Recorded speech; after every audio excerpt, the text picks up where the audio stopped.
Baiklah, selamat siang. Kami dari kelompok 2 Sejarah Maritim akan menjelaskan apa itu navigasi teknologi pelayaran. Itu kami yang beranggotakan 3 orang, yaitu Sylvia, saya inisial dan Raffi. Baiklah, saya akan menjelaskan apa itu navigasi teknologi pelayaran. Teknologi pelayaran yang pertama bagi bangsa Indonesia adalah menggunakan sistem angin mesin. Pengetahuan tentang angin darat dan angin laut adalah pengetahuan penting bagi para nelayan.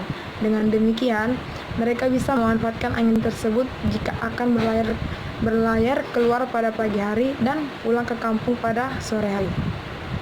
Di samping itu, mereka juga telah mengenal cuk teknologi pelayaran yang pertama bagi Indonesia adalah menggunakan sistem angin musim. Dengan memanfaatkan perubahan angin ini, maka dalam bulan Oktober, kapal-kapal berangkat dari Maluku menuju pusat perdagangan di ujung Pandang, Gresik, Demak, Banten sampai Malaka dan kota lain di sebelah barat. Sedangkan dalam bulan Maret, perjalanan ke timur bisa dilakukan dengan menggunakan kapal barat. Kapal berangkat dari Maluku menuju pusat perdagangan di ujung Pandang, Gresik, Demak, Banten sampai Malaka dan kota lain di sebelah barat. Dalam mengungkap perkembangan dan kemampuan navigasi mualim pribumi dapat dirunut melalui sumber-sumber barat, sebab kapal Eropa, dalam hal ini kapal Portugis yang pertama berlayar di perairan Indonesia, menggunakan mualim setempat untuk mengantarkan ke tempat tujuan. Pada pelayaran pertama oleh orang-orang Belanda dipimpin Cornelius de Houtman. Orang Belanda ini selain menggunakan orang Portugis yang pernah datang ke Indonesia, juga memanfaatkan pengetahuan dan pengalaman mualim setempat. Misalnya, pelayaran di Selat Sunda sampai ke Banten. Kapal-kapal Belanda yang pertama menerima tawaran adalah juragan perahu yang dijumpainya di Selat Sunda untuk mengantarkan ke Banten dengan sewa 5 ril. Dari keterangan itu membuktikan kemampuan navigasi pribumi tidak dapat dipandang remeh.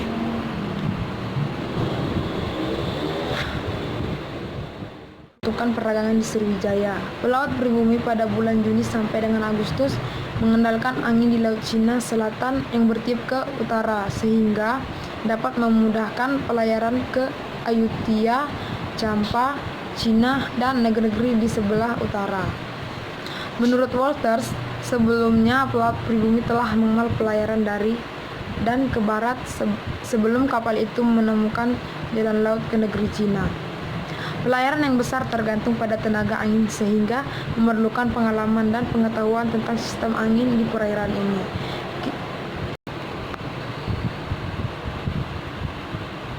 Sebelas abad kemudian, perjalanan Tome Pires tahun 1517 Masehi untuk trayek yang sama masih memerlukan 45 hari.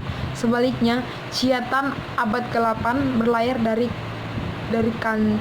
Kanton ke selat dalam waktu 18 hari, suatu kemajuan yang besar. Rahasia berlayar dan alur pelayarannya dijaga baik-baik sehingga sekarang negara-negara besar memegang teguh rahasia perjalanan antariksa. Pada umumnya, berita tersebut tidak memberi data yang tepat, walaupun ada beberapa pengecualian.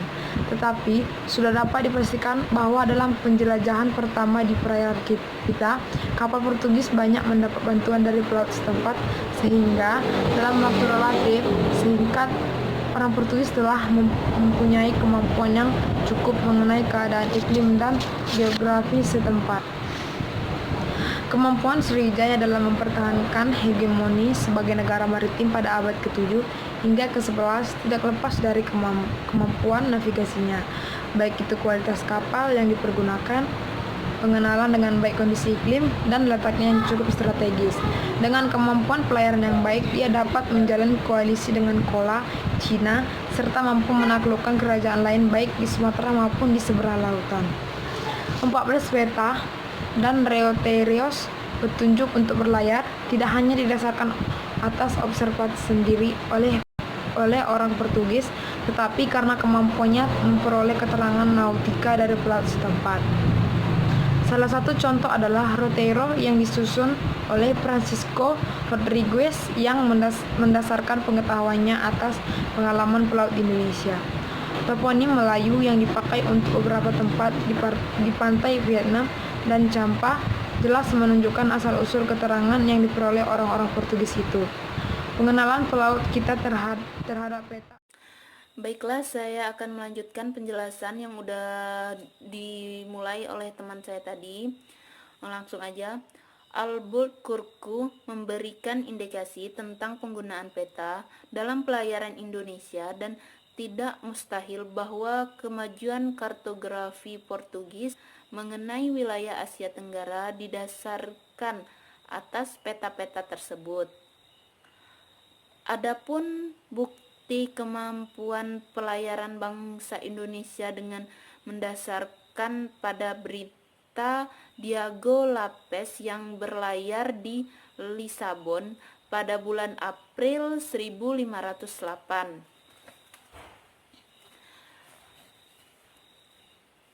Dia menyebutkan bahwa di pantai timur Makassar terdapat kapal-kapal Jawa yang melakukan aktivitas perdagangan. Dari penjelasan itu menunjukkan bahwa kemampuan pelayaran pelaut pribumi cukup baik. Dia mampu mengendalikan keganasan laut. Begitu pula Barbosa dan Barbros menyebutkan pada saat itu perdagangan pribumi Sumatera telah menjalin hubungan pelayaran langsung dengan India.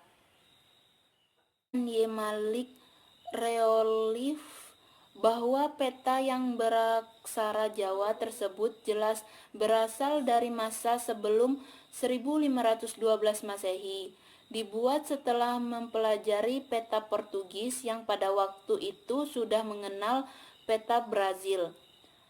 Pengetahuan ini dipakai untuk membentuk dan melengkapi peta yang sebelumnya telah dikenal di sini.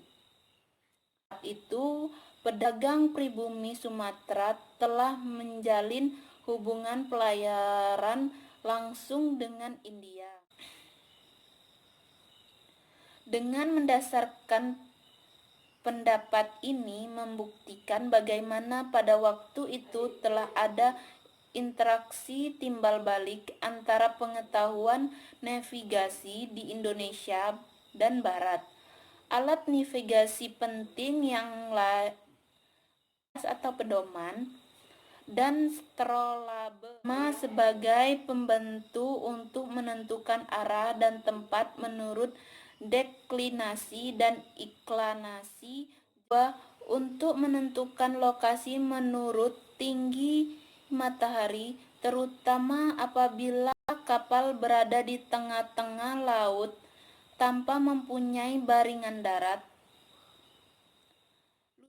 Ludovico di Fortaima dalam perjalanannya tahun 1506 dari Kalimantan ke Pulau Jawa melihat kompas digunakan oleh nahkoda kapal yang ditumpanginya. Selain kompas, kapal itu mempunyai pula sebuah peta yang penuh garis-garis memanjang dan melintang. Sedangkan sang nahkoda bercerita bahwa jauh di sebelah selatan Pulau Jawa terdapat laut yang besar di mana siang hari sangat pendek, hanya 4 jam lamanya. Sebagaimana contoh jaringan pelayanan yang terjadi antara Makassar dengan Asia Tenggara sudah berjalan cukup baik.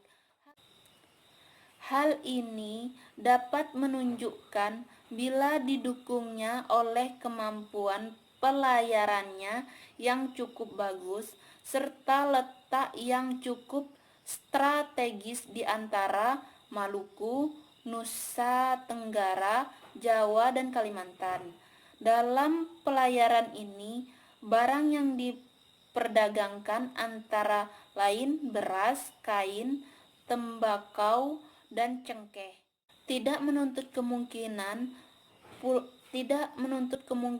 pula para pedagang Makassar juga menjalin kontrak pelayaran dengan Johor, Pahang, petani, Portugis, Spanyol, Gujarat, dan Cina.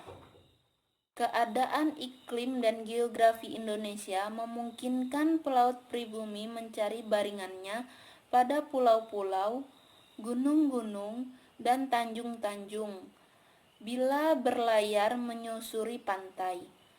Dan pada malam hari mereka menggunakan bintang-bintang di langit yang cerah untuk menentukan tempatnya di tengah di laut.